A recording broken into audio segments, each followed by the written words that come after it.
Assalamualaikum, kembali lagi bersama saya di channel ini.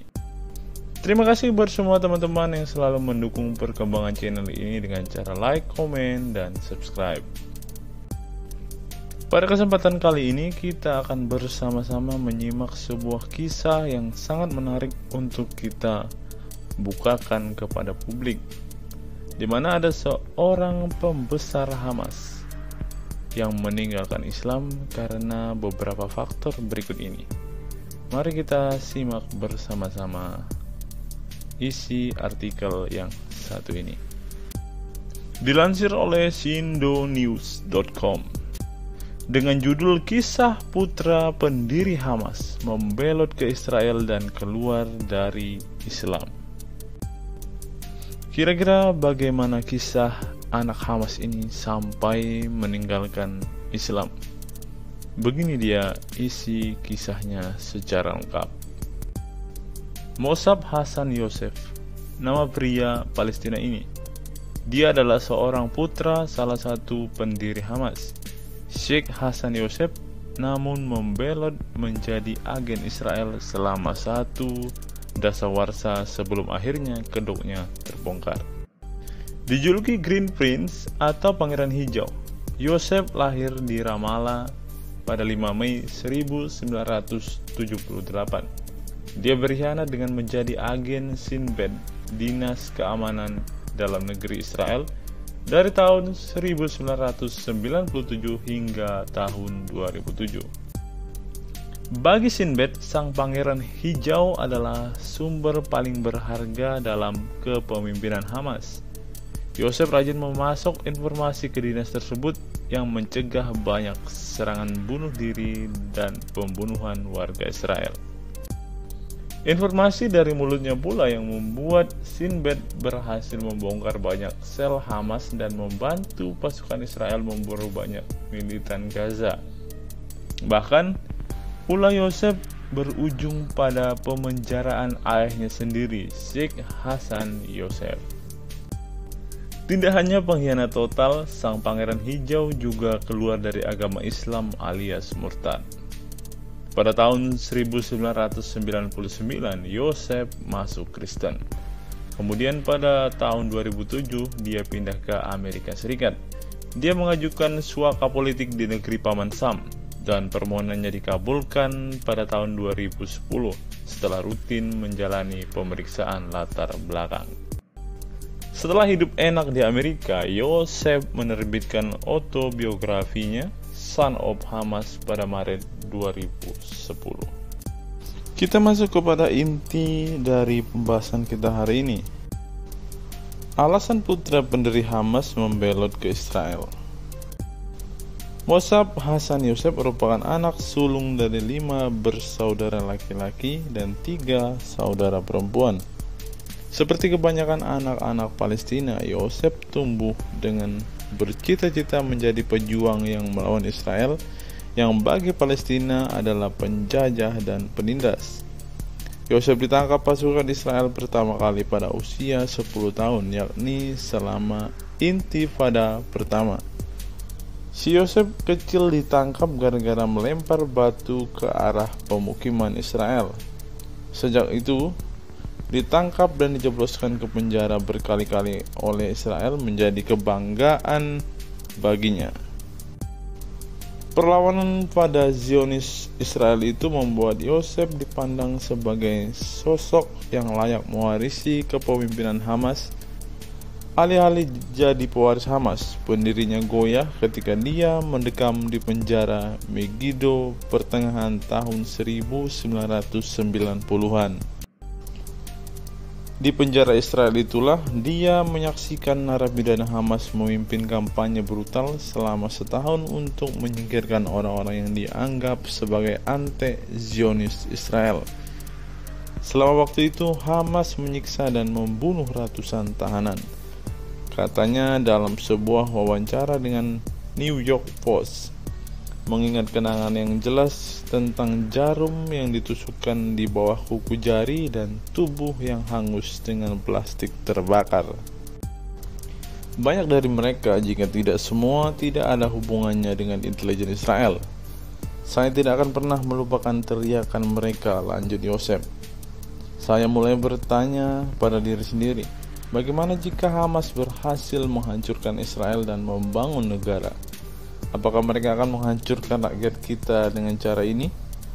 Keraguan Yosef pada Hamas mulai terbentuk ketika dia menyadari kebrutalan kelompok itu, dan bahwa dia membenci bagaimana Hamas menggunakan nyawa warga sipil dan anak-anak yang menderita untuk mencapai tujuannya.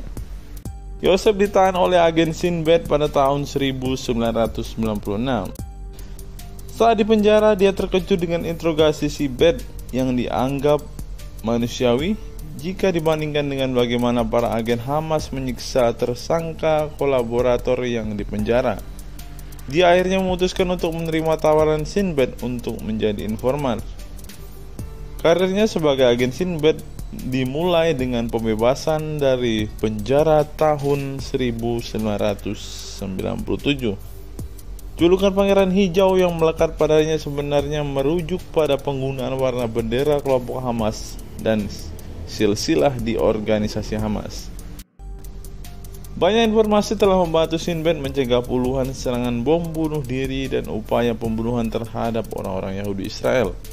Yosef mengklaim bahwa dia tidak menguangkan informasinya, tetapi motivasinya adalah ideologis, religius, dan ingin menyelamatkan nyawa orang-orang.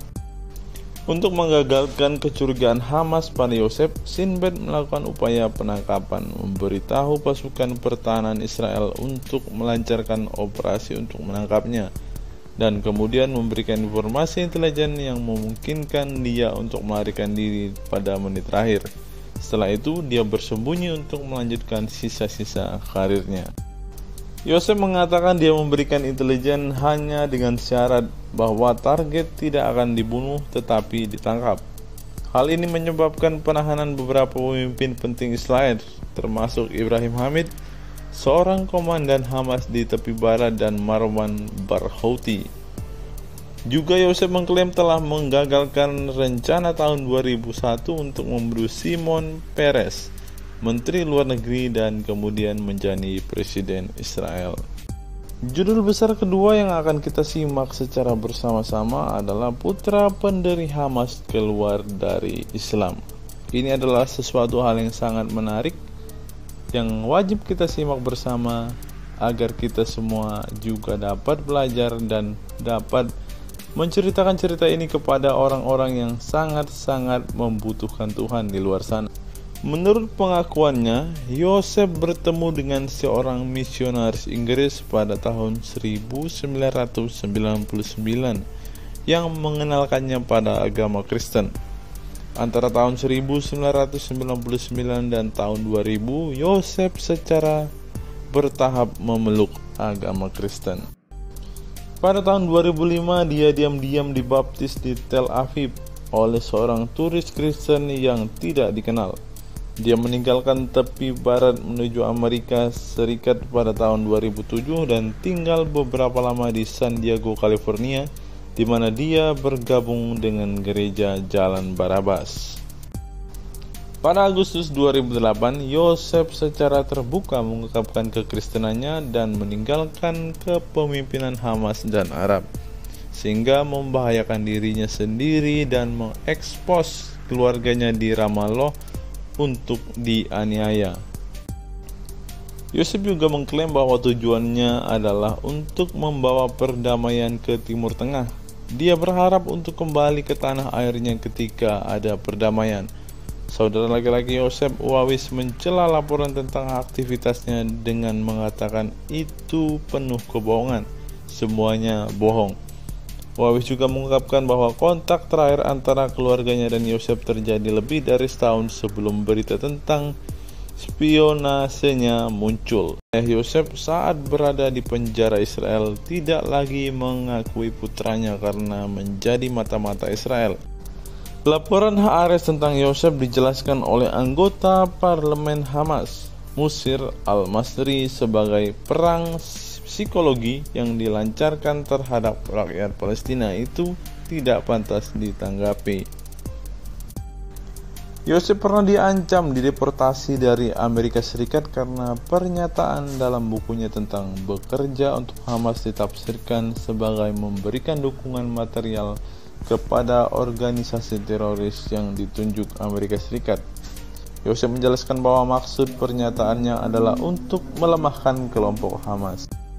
Kasusnya kemudian berlanjut ke tahap deportasi, meskipun Yosef memperingatkan bahwa dia kemungkinan akan dieksekusi oleh otoritas Palestina jika dideportasi ke tepi barat.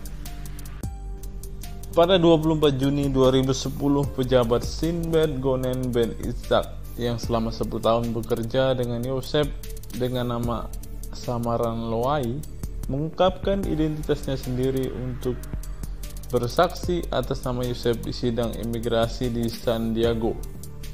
Ben Itzhak menggambarkan Yosef sebagai teman sejati dan berkata, dia mempertaruhkan nyawanya setiap hari untuk mencegah kekerasan. Sebagai akibatnya, Hakim Pengadilan Imigrasi Richard J. Bartolomei Jr. memutuskan pada tanggal 30 Juni 2010 bahwa Yosef akan diizinkan untuk tetap tinggal di Amerika Serikat setelah sidik jari dan melewati pemeriksaan latar belakang rutin. Sejak tinggal di Amerika, Yosef kerap menjadi pembicara tamu di berbagai saluran berita, di mana dia berbicara tentang kekejaman yang dilakukan oleh Hamas.